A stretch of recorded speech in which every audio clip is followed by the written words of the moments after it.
It's 8:37. You're watching and listening to Breakfast with Martin and Ellie. And it's time to go through the papers now, and joining us this morning is political editor of HuffPost UK, Kevin Schofield, and writer and columnist Emma Wolfe. Really good to have you both this morning. And Emma, we'll start with some happy news, I think. The temperatures are going to rise across the UK next week. You've been putting your coat away and taking them out again and putting them away. Yes, I vacuum packed mine and then had to get them back out. Vacuum packed it? Yeah, very organised. Yeah. Wow. I feel like this summer is going to be a bit of a fits and starts kind of summer without a proper... I don't know.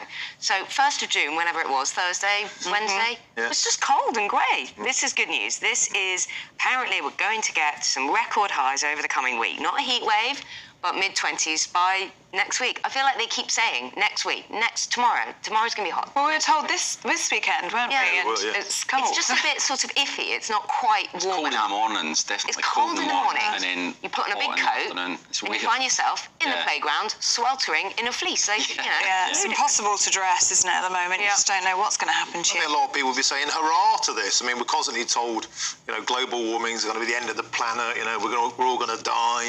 But actually, most people are looking forward to a bit of sun on their backs, get out in the garden and have a few beers. Absolutely, yeah, that's why I chose it, because I think this year has been awful. I think everybody needs a bit of a boost. Well, let's hope that this is right now, Emma, because we have been told it for as you say, the last few weeks, really been told it's coming. Hasn't happened yet, though, has it?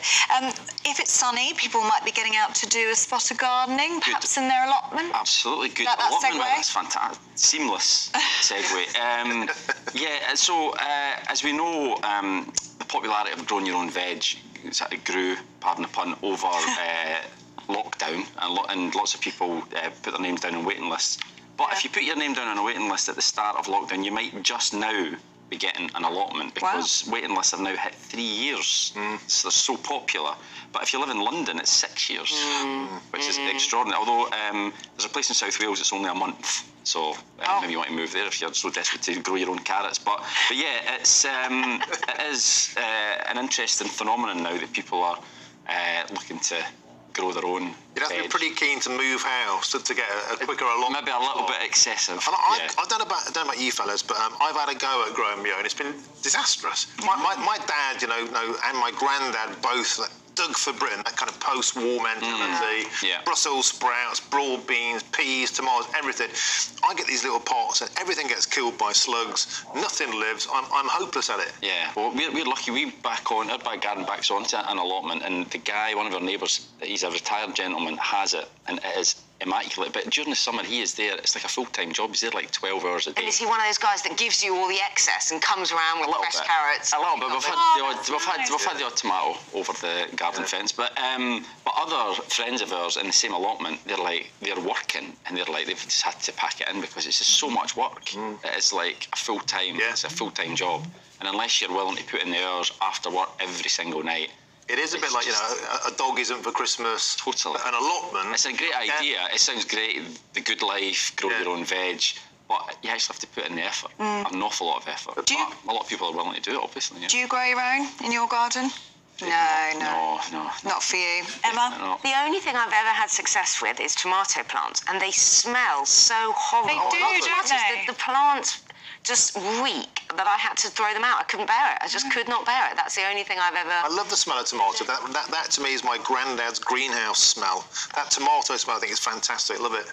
It's the plant, though, isn't it? I get what you mean. It's not the tomatoes. I love the smell of plants tomatoes. themselves. I don't like that. Yeah, no, not sure about that. The only thing I've managed is basil on the windowsill. Oh, yeah, but herbs. That's not are veg. easier.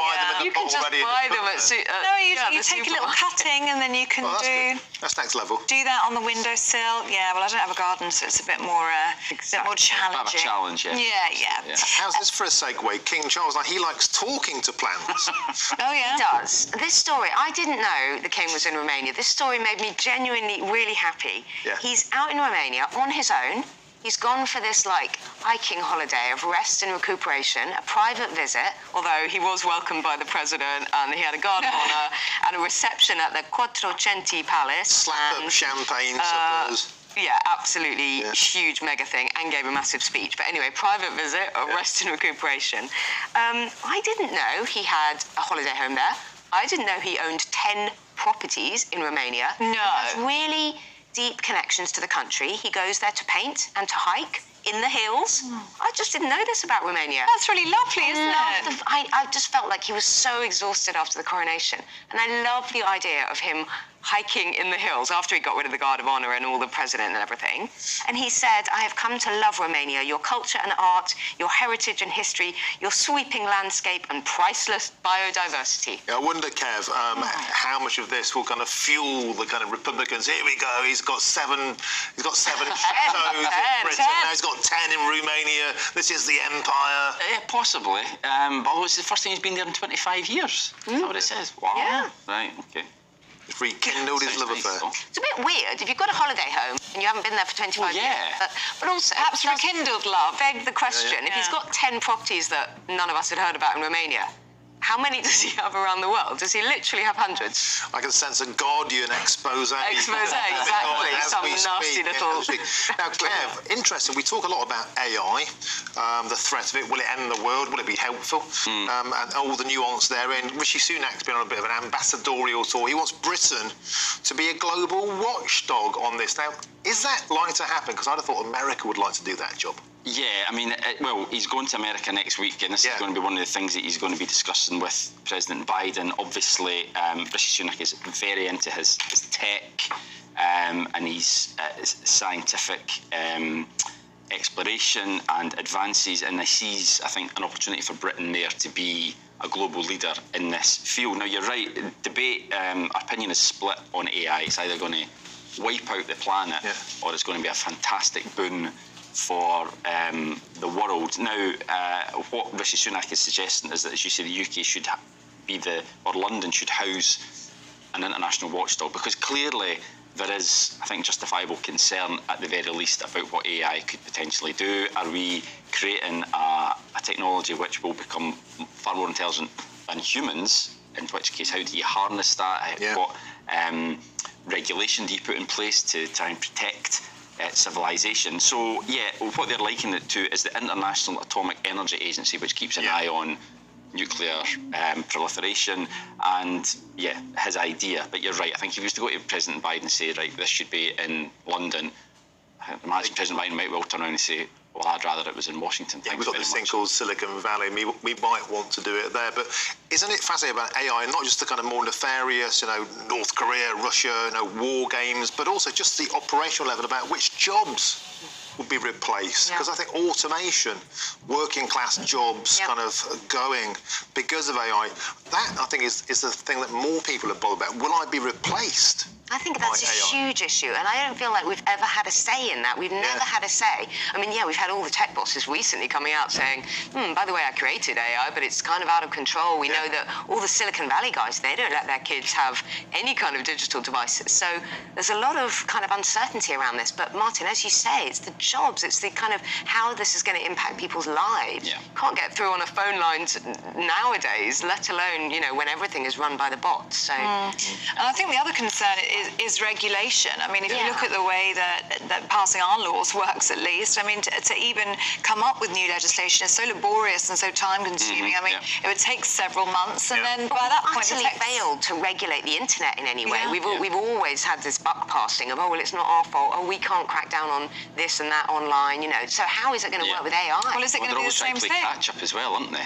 With the internet, it's always seems like we're one step behind in terms of cracking down on trolls, that type of thing. Whereas with AI, maybe we can try to get ahead of it, but I think it's going to be quite difficult. I think fair play to Rishi as well on this is that most MPs, can probably barely, we know they're going to use WhatsApp, some of them, but most MPs are pretty tech illiterate, you'd say, just into the fact a lot of them are kind of a bit older. So at least we've got somebody getting on a front foot, getting into this space with business acumen, trying to get Britain at the forefront of it. So at least there's effort there. Yeah, well, there needs to be a political debate on it, because I don't remember it ever being debated in Parliament really to any great extent. Certainly the last election, I don't remember AI probably wasn't even a thing, and that was only 2019, So we need to know where the parties are on it, what their proposals are for trying to harness this for good, but also making sure that you can neutralise any potential dangers there as well. I actually would like to see AI politicians. I would. Do you know why? Because if No, you wouldn't. I would, because if they made decisions based on logic and facts and not emotions, for example, we might not be harnessed down to net zero targets. We might say,